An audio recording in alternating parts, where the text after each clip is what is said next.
Bonjour à tous et à toutes. Je m'appelle Manon. Pour la plupart qui me connaissent, j'ai pas besoin de me représenter. Pour les autres, aujourd'hui, je vais vous proposer de parler de mon parcours professionnel. Alors, mon parcours professionnel, je vais le reprendre. Pourquoi? Parce qu'il faut comprendre pourquoi cette décision. Il faut aussi savoir quel est le but réel de ce projet professionnel.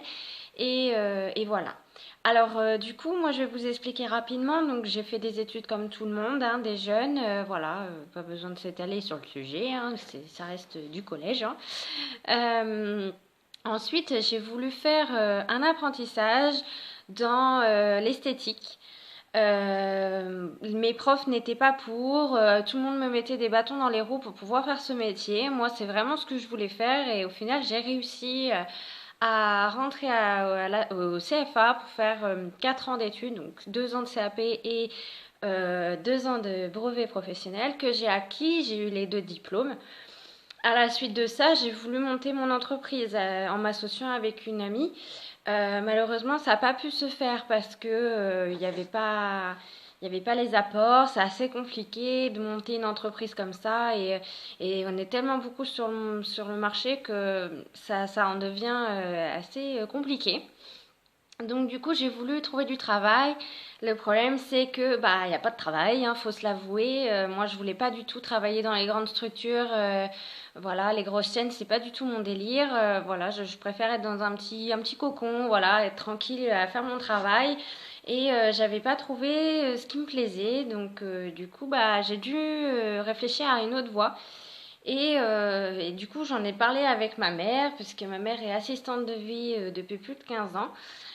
Elle m'a dit, mais pourquoi tu fais pas assistante de vie avec aussi le biais de l'esthétique? Tu peux convenir de faire les deux en même temps et ça peut être sympa. Et c'est vrai qu'elle n'a pas eu tort parce que je pense que l'assistant de vie, il a quand même un rôle aussi primordial dans le confort et le bien-être de la personne et l'esthéticienne aussi. Donc du coup, je me suis dit, bah ouais, pourquoi pas faire les deux et ça peut être sympa. Donc du coup, elle m'a aidé à pouvoir faire les démarches pour entrer à la formation à FPAP Vénier en tant qu'assistante de vie. Ce que j'ai fait pendant 6 mois. Pendant ces 6 mois, nous avons 3 stages à effectuer. Donc un en tant que dans les crèches, les assistantes maternelles et tout ça. Donc 3 semaines. Après, on devait faire un stage pendant 3 semaines aussi, mais cette fois-ci en structure, type EHPAD, voilà, même associatif, hein, on pouvait faire vraiment ce qu'on voulait, mais en priorité les entreprises structurent. Et après, on devait terminer par 2 semaines en domicile, donc en associatif ou bien en gré à gré. Moi, ce que j'ai fait, c'est celui-ci, c'est de gré à gré. Donc j'ai travaillé pour une personne polyhandicapée. Voilà, pour la structure, moi j'ai choisi de faire en EHPAD parce que je voulais vraiment voir vraiment ce qu'il en était du monde réel. Enfin voilà, je voulais vraiment voir comment ça se passait et pas être juste derrière un écran à regarder des vidéos qui te montrent que tout va bien. Non, voilà, je voulais vraiment voir ce que c'était. Et puis en enfant, du coup, je suis allée dans une MAM, une maison d'assistante maternelle. C'était topissime, quoi. Donc vraiment, ça a été une révélation de faire ce métier parce que j'aurais pas pensé avoir le cran de faire tout ça et d'avoir la patience. Je l'ai, je l'ai, donc tant mieux.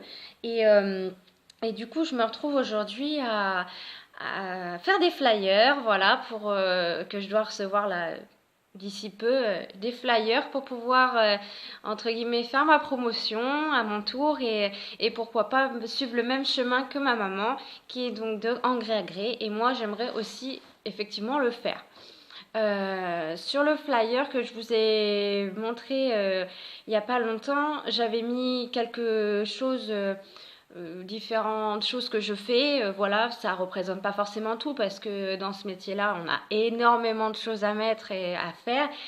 Voilà, on est vraiment là dans les actes quotidiens de la personne. On fait tout. On fait tout en fait. Si la personne, elle peut plus faire les actes essentiels de la vie, bah, nous on va lui faire à sa place et en fait on a un gros rôle, on a un énorme rôle. On peut aussi relayer les parents pour pour garder les enfants. Voilà, on peut faire énormément de choses, l'administratif, des courses, des balades, des sorties, on peut faire énormément de choses. Et c'est un métier qui n'est pas forcément toujours bien. On n'en parle pas assez en fait. C'est dommage parce que en fait notre métier je le trouve très intéressant pour le fait qu'on fait du maintien à domicile et, euh, et de l'aide constant à une personne qui a besoin, sans parler de ménage, voilà, de choses comme ça, de repassage, de choses classiques, mais vraiment dans le côté bienveillance de la personne, tout ce qui est les toilettes, les choses comme ça, voilà, moi je pense que c'est hyper important. Et puis le côté relationnel et ouais, le bien-être, quoi. Moi, je sais que j'ai toujours eu ça en étant en esthétique. Du coup, je me suis dit, c'est des qualités qui peuvent aussi être transmises dans ce métier-là. Donc, je me suis dit, pourquoi pas? Ça peut être sympa. Et du coup, bah voilà, pour vous dire, vous expliquer un peu mon parcours et puis pour vous dire que voilà, les flyers arrivent très vite. Je dois les recevoir là d'ici demain ou après-demain. Et puis je vais commencer à les distribuer. Donc après, si vous avez des questions, faut pas hésiter. Moi, je suis là pour répondre à vos questions. Il n'y a aucun problème. C'est ma première vidéo, donc je sais pas si j'ai été assez comprise dans mes explications, mais voilà, quoi qu'il en soit, si vous avez des hésitations, faut en parler et je serai prête à répondre à vos questions.